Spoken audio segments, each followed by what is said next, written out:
Hi, I'm Randy Nelson. I'm the off-road technical trainer for Polaris Industries, and today we're going to install the extreme duty bumper on this Polaris RS1.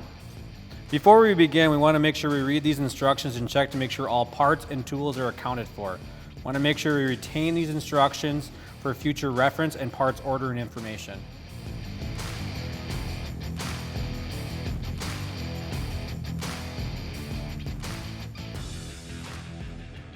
I'm going to install the bumper support bracket onto the vehicle. So what you're going to need is the bracket, and make sure you identify which is the left-hand side and which is the right-hand side.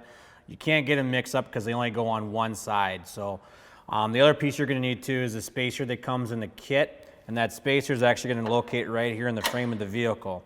So what we're going to do is loosely install the screw of the spacer and the bracket onto the vehicle. So I'm going to just hold the spacer in place, grab my bolt, and then run it into that spacer and just thread it in.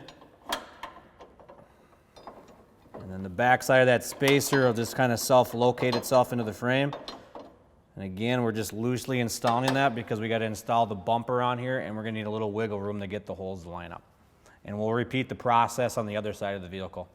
So we're going to go ahead and install the bumper. With the brackets are already in place, we're going to grab the fastener that comes in the kit, and we're going to lift the bumper into place.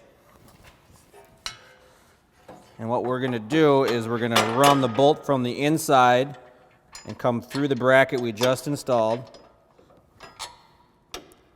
And that's why it's left loose.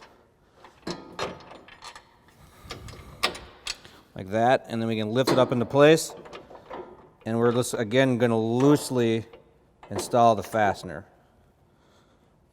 So I'm going to go ahead and install the lower bracket supports on the bumper here. So these are the bracket supports that come in the kit. They're exactly the same. And what we're going to do is install these behind the plate here. And the curved portion is actually going to rest against the frame on the inside.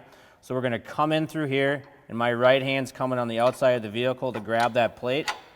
And then we're going to line up the hole on the bottom of the bumper and the bracket. And then we're going to install our T50 fastener in. And again, we're just going to loosely install this, and we're going to repeat the process on the other side and then come back and torque everything down the specifications. And the last thing to do to install the extreme duty bumper is just install the plastic plug in the hole in the back of the bumper, and we are done.